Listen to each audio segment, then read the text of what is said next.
नमस्कार, मी प्रमिला PhD कुकिंगमध्ये आपल्या सर्वांचं मनापासून स्वागत। पोट भरेल पण मन नाही भरणार एवढे स्वादिष्ट लाडू बनलेले आहेत।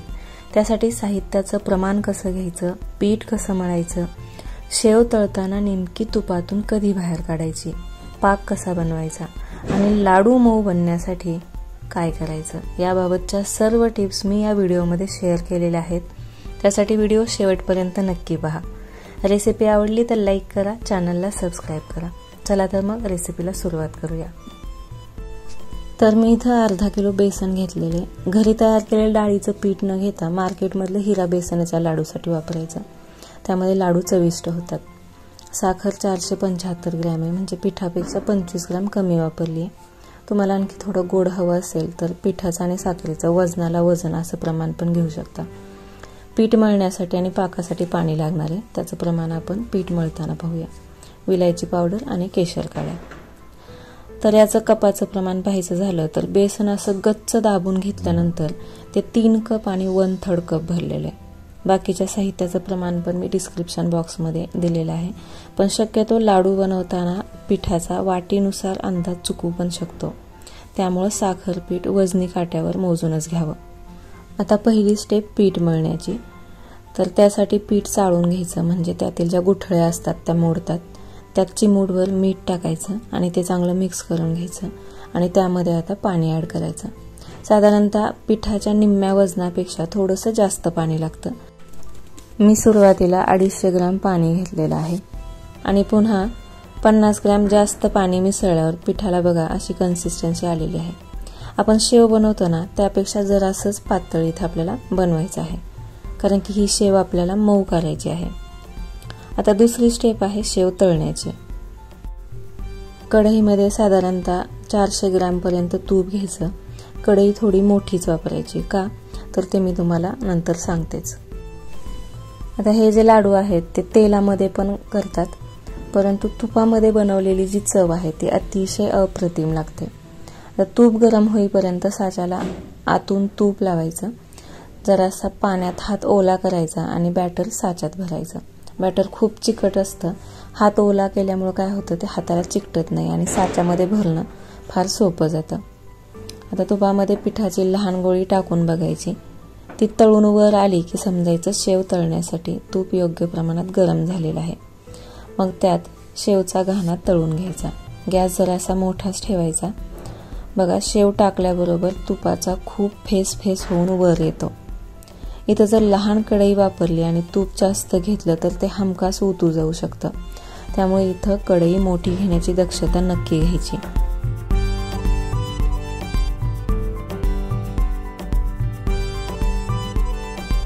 आणि शेवचा मऊपणा कमी झाला की लगेच त्याला पलटी मारायची। तुपाचे बुडबुडे कमी झाले की शेव तुपातून बाहेर काढायची। ती खूप कडक होईपर्यंत तळायची नाही, मग पाक त्यामध्ये चांगला मुरत नाही। मग ती एका पातेल्यात ठेवून त्यावर झाकण ठेवायचं, म्हणजे ती आणखी मऊ बनते। शेवच्या लाडूसाठी शेव मऊ असणंच फार गरजेचं असतं, हे मात्र लक्षात राहू द्या। आणखी दुसरा घाणा करून दाखवते, तो पहा।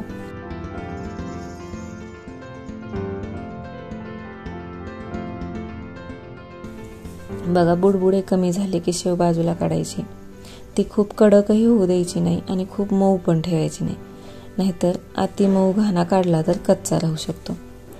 शेवटी साच्यामध्ये राहिलेलं बॅटर पण मी अशा पद्धतीनं मीडियम गॅसवरती तळून घेतलेलं आहे। शेव थंड झाली आहे, आता ती हाताने चुरून घ्यायची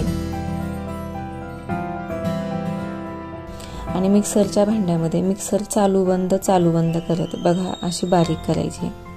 खूप बारीक पीठ पण नाही करायचं, इतपतच बारीक झाली पाहिजे। तर बघा, इथं शेव मिक्सरमधून काढणं गरजेचं आहे, त्यामुळं अशा बारीक मिश्रणामध्ये पाक व्यवस्थित मुरतो आणि लाडू पण स्वादिष्ट लागतो। आता तिसरी स्टेप आहे पाक बनवण्याची। कढईमध्ये साखर घ्यायची आणि साधारणतः ती भिजेल एवढं, म्हणजे 1 कप पाणी लागतं, त्यामध्ये टाकायचं।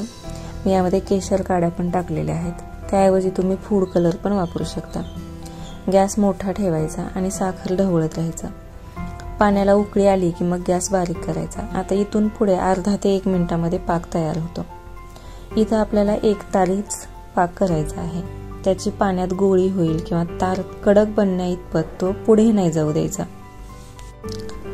फक्त इथे काळजी घ्यायची, जेव्हा आपण तार चेक करायला लागतो तेव्हा गॅस बंद करायचा, नाहीतर तार चेक करेपर्यंत चाचणी पुन्हा पुढे जाऊ शकते. बघा, शेवटचा थेंब पडताना तार दिसते. मी तुम्हाला हातावर घेऊन पण दाखवते. अशी तार आलेली आहे. आता यामध्ये विलायची पावडर मिक्स करून घ्यायची. त्यात शेवचा चुरा टाकायचा आणि तोही मिक्स करायचा. त्यामध्ये तळताना राहिलेलं 3 टेबलस्पून मी तूप या ठिकाणी टाकलेले, म्हणजे लाडू आणखी मऊ बनतो. आणि हे मिश्रण 1 ते 2 तासासाठी झाकून ठेवायचं. आता 1 तासानंतर ते थंड झालेले, पाक मुरलेला आहे. आता त्याचे लाडू वळून घ्यायचे आणि ते एका डब्यामध्ये बंद करून ठेवायचे. हे लाडू बनवल्या लगेच खूप स्वादिष्ट नाहीत लागत, तर ते दुसऱ्या दिवसापर्यंत चांगले मुरतात. म्हणून ते बनवल्यानंतर डब्यामध्ये झाकून ठेवायचे आणि दुसऱ्या दिवसापासून मग त्याचा आस्वाद घ्यायचा. मिश्रण तुम्हाला खूप कोरड घट्ट जर वाटत असेल तर त्यात आणखी 1-2 चमचे तूप आणि 1-2 चमचे गरम पाणी टाकून मिश्रणाचा अंदाज घ्या आणि मग लाडू वळा.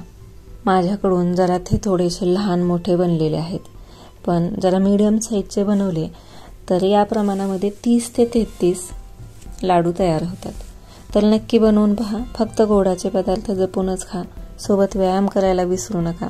आपण पुन्हा भेटू आणखी नवीन रेसिपी सोबत. तोपर्यंत पौष्टिक खा आणि हेल्दी राहा. धन्यवाद.